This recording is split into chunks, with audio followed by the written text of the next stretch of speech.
আসসালামু আলাইকুম। আমি ডাক্তার শাহনাজ পারভীন। আমি আজকে আপনাদের সাথে প্রথম ৩ মাসে গর্ভবতী নারীদের যত্ন সম্পর্কে কিছু কথা বলবো। প্রথম ৩ মাস খুবই ঝুঁকিপূর্ণ। এই সময়ে অবশ্যই একজন গর্ভবতী নারীর নিকটবর্তী ডাক্তারের সাথে যোগাযোগ করে প্রথমে গর্ভধারণটা কনফার্ম করতে হবে। আলট্রাসোনোগ্রাফি পরীক্ষা, ফসফেট টেস্ট এবং প্রয়োজনীয় রক্তের পরীক্ষাগুলো করে ডাক্তারের পরামর্শ অনুযায়ী চলতে হবে। এই সময়ে গর্ভবতী নারীর অনেক ধরনের শারীরিক সমস্যা দেখা দিতে পারে। যেমন হচ্ছে অতিরিক্ত বমি হওয়া, বুক জ্বালাপোড়া করা, মাথা ঘুরানো, কোনো কারণ ছাড়াই অসম্ভব শরীর খারাপ লাগা। এইসব কারণগুলা শরীরে হরমোনের পরিবর্তনের জন্য হয়। খুব বেশি ভয়ের কিছু নেই। ডাক্তারের পরামর্শ অনুযায়ী ওষুধ সেবন করতে পারবে।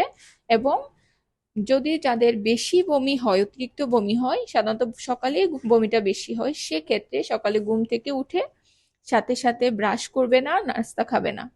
আধা ঘন্টা বা 1 ঘন্টা পরে ব্রাশ করে নাস্তা খাবে। এই সময়টুকুর মধ্যে যাদের ক্ষুধা লাগবে, শুকনো মুড়ি বা টোস্ট বিস্কিট খেতে পারবে।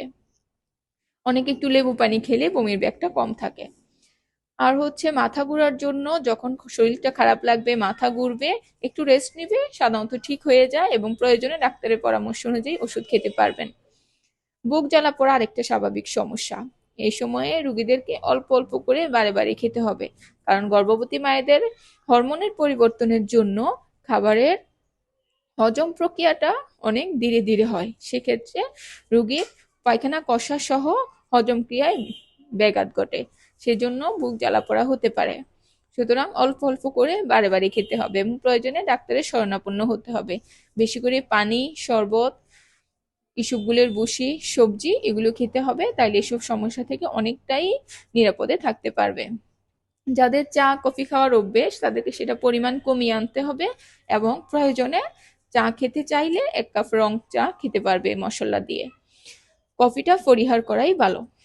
এবং ডাক্তারের পরামর্শ অনুযায়ী রেগুলার চেক আপে আসতে হবে, যেন যে কোনো সমস্যা ধরা গেলে, যেমন উচ্চ রক্তচাপ, রক্তচাপ কমে যাওয়া, ডায়াবেটিস, এইসব সমস্যা যদি দেখা যায় অতিরিক্ত দুর্বল, তাহলে ডাক্তারের পরামর্শ অনুযায়ী ওষুধ সেবন করবেন এবং নিয়ম কানুন মেনে চলবেন। এই সময় গর্ভবতী নারীদের আরেকটা সমস্যা দেখা দেয়, সেটা ঘন ঘন প্রস্রাব হওয়া, প্রস্রাবের জ্বালাপোড়া হওয়া। সাধারণত বাচ্চাটা যখন আস্তে আস্তে বড় হতে থাকে, জরায়ুটাও বড় হয়। সেক্ষেত্রে জরায়ুটা প্রস্রাবের থলির উপর চাপ দিতে থাকে। সেক্ষেত্রে গর্ভবতী নারীদের প্রথম 3 মাস এবং শেষ 1.5 থেকে 2 মাস ঘন ঘন প্রস্রাব হওয়ার সমস্যাটা দেখা দেয়। এক্ষেত্রে পানি পরিমাণ মতো খেতে হবে। যখনই প্রস্রাবে দৌড়বে, প্রস্রাব করে ফেলবে, আলসেমি করে একটু পরে করবো এভাবে রাখা যাবে না এবং প্রয়োজনে ডাক্তারের পরামর্শ নিতে হবে।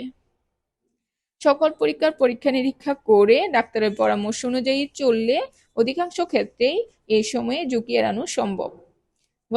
গর্ভাবস্থার প্রথম 3 মাস খুবই ঝুঁকিপূর্ণ, সুতরাং সাবধানে চলাফেরা করতে হবে। খাদ্য অভ্যাস, নিয়ম কানুন সাবধানে পালন করতে হবে এবং উপর আল্লাহর উপর ভরসা রাখতে হবে।